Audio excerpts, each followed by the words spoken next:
Hi everyone, and welcome to my channel. I'm so glad to have you here. Sorry I haven't posted in a while, but I've been dealing with a lot of stuff in my personal life, including my chronic illnesses getting really bad for a while. I won't really get into all that right now though. Today I'm here to give you a tour of my backyard garden. I live in Central Texas in what was previously Zone 8B, but has now been changed to Zone 9A. When I first started gardening here, I just grew a few things in ground.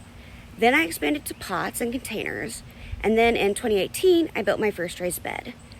Since then, I've built more raised beds, and now I've replaced the older wooden ones that were rotting with these great new Vigo brand metal raised beds. I'm not affiliated with them or anything, I just really like their product. All right, time to give you a tour. I use all organic methods in my garden to grow a wide variety of things, including fruits, veggies, flowers, and herbs. A lot of what I grow, my family uses to eat, and I really enjoy using in kitchen witchcraft. I also like to dry my flowers and herbs and use them in spells, rituals, and for making natural remedies. Okay, before we get into the raised bed, I wanted to do this area. So I start almost all my plants from seed myself indoors under grow lights while it's still a bit chilly outside. So these are 2 extra tomatoes that I put in pots because they didn't have enough room to go with the area where my other tomatoes are. You can see this one has a few little tomatoes on it already growing, if it'll focus. There we go. So then back here, geez, what's with the focus? There we go, sorry. Filming with my phone and it doesn't want to autofocus, I guess. These 3 blue pots are my blackberries. They are a variety called Primark Freedom that does really well here in Texas. So we had to build this like cage-like system, and then there's these 4 wires, and as the plants grow up, they kind of hang on the wires. So I've picked most of the blackberries already off of them this year. But behind this area, I have a few things in grow bags. These are some different varieties of potatoes. I know they look really bad, but that's kind of normal. Once they start dying back is when you harvest them, so they're almost ready to harvest. This year I'm growing Yukon Gold, which is what I usually grow. And then I'm also growing, there's 2 more back there. I'm also growing a small salad variety called Charlotte, and I'm growing some red potatoes. So there's those, and then there's 1 more plant right there in that black one. Okay, now on to the raised beds. These are my sweet peppers. Started all from seed. I have a variety of different kinds here. You can see this one here on the end is very much smaller than the others. And the reason for that is because this year the snails have been completely out of control. So many more snails than we've had in the past years. And over the course of 2 or 3 nights, they came and just completely devoured all the leaves off that plant, just stripped it. And so because of that, it's a lot more behind all the other plants. But you can see some of these different plants have different peppers on them. Let's see, this one has some. Very nice. Very cool to see. Okay. Then I have this little bed, and one thing I did this year is I added this cattle panel trellis to this whole area, and I wanted it really in this bed here, the brown wooden one, but the panel comes in 16 feet lengths, and it was too long for this 12-foot bed, so I had to extend it into this metal Vigo bed, which is fine, you know. It fit perfectly between the 2. So this is where I have a couple of determinate tomato plants, and they're just, you know, up on the trellis, which if you can see, I have them, the T-posts, and I painted them. So that one's blue, pink, yellow, pink, and then the one on the end is blue again. I spray painted them just so they'd be pretty, and I thought that was cool. So I've got 2 tomatoes, I've got some basil. This is just like Genovese basil, and then I've got a couple dill plants. Then down here, we've got a whole row of different tomato plants, and in front of them are a bunch of different types of basil. I've got the purple opal basil, more Genovese. I don't remember which is which, but some of them are lime basil, some of them are spicy globe basil. They're still a little small because they were just like lagging along for a long time. That's a marigold I planted. I used to have more marigolds, but the snails killed a lot of them. And then some of these tomato plants already have fruit on them. Like that one, here's a small cluster here coming on. There's a fruit. Then down here, I have another dill plant in the corner. This one has some tomatoes, if you can see. And then this plant here is a Super Sweet 100 that is a variety I grow every year. And I've already harvested 3 tomatoes off of it. So it's looking really good. Over here's my in-ground, but we're gonna skip that for a minute. Go back around over here. So over here I have my hot peppers in this area. I wanted to kind of separate them a little bit from the sweet peppers. And I've got a few marigolds scattered in there, the ones that ended up surviving. Right here is a little bit more basils. Here is a watermelon that I've got trailing around the side and then just kind of onto the ground. In here are a bunch of zinnias. Some of them have started flowering, some of them have not quite yet.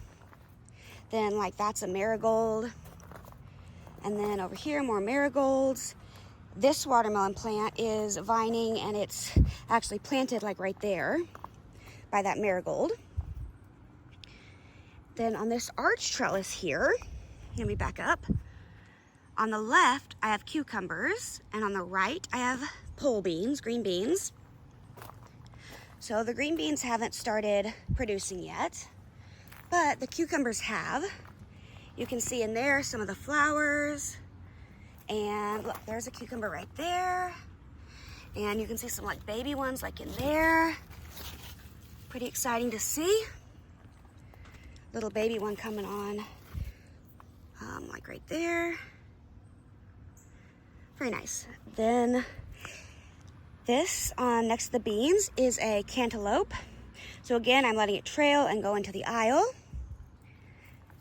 Okay, back to this bed. Those tall ones are marigolds, and then these were some alyssum flowers, these two, but they haven't been doing all that well because they haven't had a chance to grow really tall before everything around it did. And so everything's kind of shading it out. Then if we go back to this side, again, I've got the 2 alyssums and then some marigolds and zinnias. Now on this second trellis, as you can see, we've had a lot of rain recently and they have already reached the top. And so what I'm planning on doing with these is I'm going to turn them into birdhouses, carve them into birdhouses and paint them really pretty and try to sell them around at craft shows and stuff where I live. So I'll pop up a picture of one I made for my grandmother for Christmas last year. So if we go this way, right here next to the peppers on this corner area is another type of cantaloupe trailing again. And then there are a couple like right there, that plant right there is a zinnia. It's kind of being shaded out. Back over to this area. Again, another type of watermelon trailing out there. Then I'm just gonna do a quick detour over here. So that's a compost tumbler. Then right here in this smaller raised bed, I have it just completely full of calendula. I've already harvested quite a bit of the flowers. I like to save them and dry them for making into different things. I use them in my witchcraft practice as well as drying them, infusing them in oil and making a skin salve that I use all the time. So then this is a row of, there's a lot of sweet potatoes like this one, skip those 4, and then those are all in the plastic buckets are all sweet potatoes. Then actually one of the sweet potato vines is growing into this squash. Then this is a yellow zucchini. Then these are 2 different varieties of yellow squash. And then this one that's looking sad, I'm thinking it's because we have vine borers here, which is a real bad pest that bores into the vine of the plant and ends up killing it. But this plant is really cool. I will pop up a picture when it was looking really good. But this plant's really cool because my sister she brought back zucchini seeds from Italy for me to try to grow. And so you can see it's got some areas where it was flowering, and there is a tiny little zucchini on there, but I'm not sure if it'll have time to really ripen, because if the borers did get to the plant, then it's gonna end up dying. But I'm thinking that's why it's wilting. Then again, these are my sweet potatoes. And so again, this watermelon is coming off here. There's one of my mandala rocks that I painted a long time ago, which is why it's chipping. So over here, we have got some zinnias, different flowers. Then, let's see. These two right here are actually lime basils, I believe. There's kind of a row of zinnias back there. Then these are different bush beans I sowed at different times. I sowed a group here first, and then I did a group here. And this little area that's blank, I have tried sowing some different flower seeds there. And you can see like this one little marigold came up, and there's another one kind of under there. And oh, bean flowers. And like stuff like this weed from all the rain. But for whatever reason, whatever I'm putting there is not really germinating great. So I may just put some black-eyed peas there or something, since it's getting so hot and those love the heat. Then here is another area of calendula. Again, I use a lot of this for infusing in oil and making salves and different things. I use it in my soaps and different things like that, and beauty products that I make. So then we kind of, if I zoom back out, we kind of come back to this area. But let me circle back around and show you the in-ground garden. So when we first moved here, this is where I had my vegetable garden, in this in-ground area. However, the soil here is very heavy, dense clay. So it was real hard to grow vegetables in. They just didn't do real well, didn't produce good. So last year I decided I'm gonna turn the whole area into a perennial pollinator flower garden. And as you can see this year, some of the plants are just huge. When last year they were in 1-gallon containers and just real small when I planted them. So they've gone really crazy. And there was a butterfly there flying by, showing how much they really do love this area. And I will say I don't remember the names of all these plants. I've got labels on some of them, but some of them have broken off or gone elsewhere. So I don't remember. I've got a vining up there that's still little. It's supposed to be some type of coral flowers. Then I've got rosemary here. I use a lot of that in my practice as well as in cooking. The pink one back there is, I know that's a rock rose, I think it's called, or something like that. This is some type of sage. This one with the really cool purple flowers is some type of salvia. Then I've got my rainbow path there, which is kind of being obstructed. And then that one so that I can step over that gate, because I'm short, that's hard to step over without tripping over it, without getting that boost up from that rock. Then I've got one plant here that you can see is kind of being covered by this desert mallow, which I will post a picture of when this was fully in bloom. It has, see, there's still a tiny one here. It has these little orange flowers, and the bees were loving it. The flowers were like down this, like that much of the stem, so there was just like a bunch of them, and the bees and butterflies were just going crazy over it. So then if I carefully step in here without falling, there's another plant here. Again, something flowering, I don't remember what it is. My little bunny statue. This is my compost pile area. Then I think this is actually a pumpkin. It was just a volunteer that came up from something that was in the compost, so I just left it alone and I'll see what it grows. Back here again, the rock rose. There's another little vining plant there. It's different from that one that's the coral something, but it's also supposed to be flowering. Then this is some type of, let me see, that one's got a tag. That is some type of sage. This is a little one that I transplanted earlier this year, moved it from somewhere else because it was being like smothered out by the bigger plants, because I planted them too close together, not realizing they were gonna get so huge. On this side, we've got a rosemary there. These are some, I've got one there, there's one there, one there, and one there. Those are makeshift oyas, which is, it's like a terracotta pot. I made them. That's why I say makeshift, because I didn't buy the oils, because the oils themselves, if you buy them pre-made, are really expensive, especially when you need more than one. So basically what you do is you bury a pot in the ground. Oh, there's a spider in there. That's fantastic. And then you fill it with water, and then you keep it covered, and then the water slowly seeps out into the soil, and it helps the plants to get water slowly over time when it's really hot outside, which it is right now. And it's not even the full of summer yet. Here's another plant. I think that's another desert mallow. And then over here, I had some stuff planted here that was gonna vine up, but it died. That one came back, but the other two that were here didn't after winter. This is another one of those salvia plants with the purple flowers. This is something that's sad looking because I transplanted it. I don't remember the name. Another rosemary there, and then I've got these two here, this one and this one. Again, I planted them too close, but you know, it's kind of what happens sometimes. This is a comfrey plant, a borage plant in this pot that self-seeded. I had it planted there last year. It's self-seeded, and so it's come back on its own this year, so I've just left it to grow. Okay, so you can see my garden is over there. Then over here, I have some comfrey planted. Originally, I had it all the way in this line up until that plant back there, but those ones died over this past winter. For whatever reason, they haven't come back, but I've still got these ones. And then on this path on the right side, I've got a few more comfreys, and there's some different things. This is some type of bulb. I don't remember what it is. And then we had a storm. Let's see, today is Wednesday, and we had a storm Saturday night that was really bad, and it knocked over this bird bath, and that originally fell right there on top of my comfrey plant. And as you can see, it severed a lot of the leaves, so I ended up putting them in the compost. And then there's a couple tennis balls for the dogs. Not everything has come back and everything, and like the canna lilies that have been there for many, many years aren't really flowering anymore.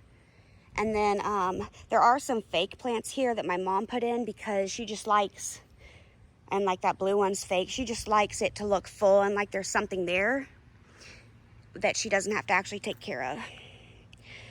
In here, I'm growing ginger this year. I don't really know why it looks so bedraggled and stuff. I started it indoors when it was still kind of cool outside, and then transplanted it in here. It should have been fine. It looks a little bedraggled, but yeah, so I'm excited about growing that. We use ginger to make like ginger cookies and stuff in the winter months. So I'm gonna try that. Then in this pot, it looks like there's sage growing there, but really it's nothing. There was a rosemary in there, but a squirrel dug the plant out, and I came out here one day and it was just on the ground dead. That is where that sage is coming from. If you watched my garden tour last year, that sage is actually the one that was planted in this planter. So I ended up transplanting that sage into here, and for a while it was flowering and really nice. Then let's go over here like this. In that bluish pot, I have a Valencia orange. And then I'm kind of trying to grow these a little bit bigger. This is a sage plant. Trying to grow it a little bit bigger so I can put it in that area around the bird bath.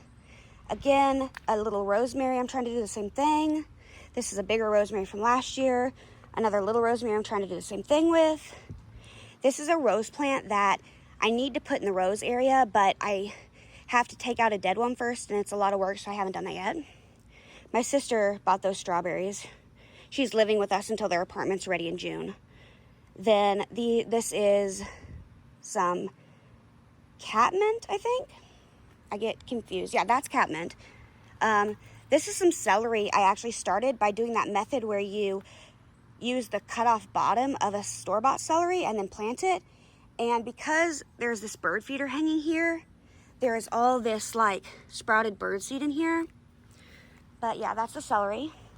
I started my own sweet potato slips this year, so up here I put a bunch of the extras just as ornamentals. Obviously this container is way too small to grow actual sweet potatoes, to harvest the potatoes, especially when you have so many vines planted together.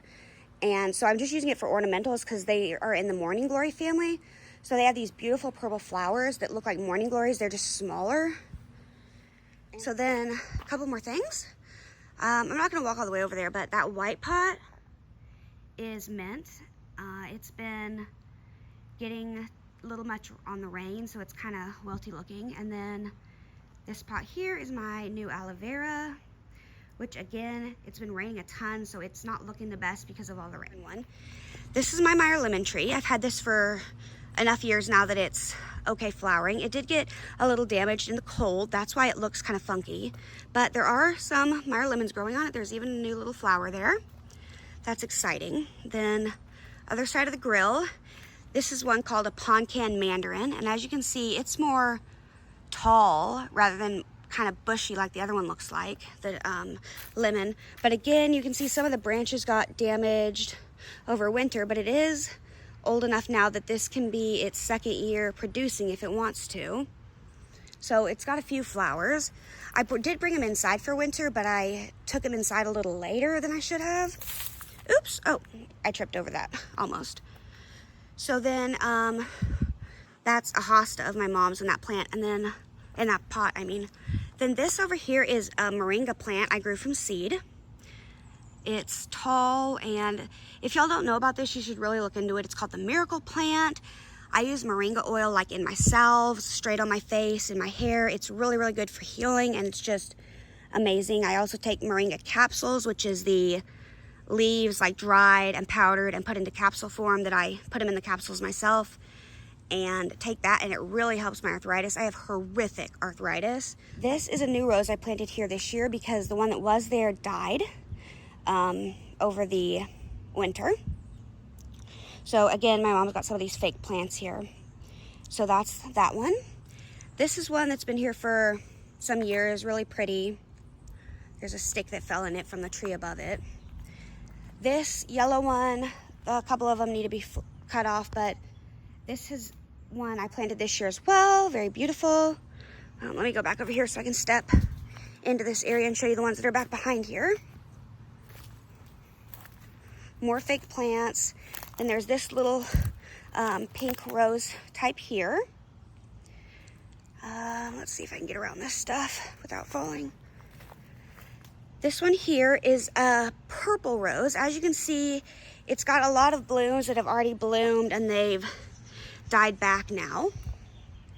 Then this one has pink, like it's light pink, kind of like that, but the flowers are much bigger. Then what's really sad is these two over here, this dead one and that one, are two that I've had. I got them when I was 7 years old. That one was a really pretty pink. And then there's all of this stuff here too. And this is where I need to plant that potted one. I need to dig that out and plant the potted one there. But as you can see, it's gonna be quite a bit of work because I gotta remove all these vines around the area before I can even dig up the old one and put in the new one. That's why I haven't done it.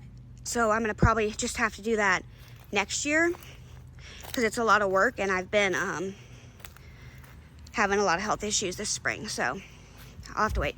And then this one had the more, they weren't red, but they were like a really dark pink. And you can see it's got a couple little shoots there, right there, and that one behind it that are still kind of alive, but for the most part, the whole bush has died as well, which is just so disappointing, especially after taking care of them for so long and doing so well. But thank you guys so much for watching. I really appreciate it. And thank you so much for sticking with me and my channel, even when I go through all the stuff and I'm sick and stuff and can't be posting real regularly.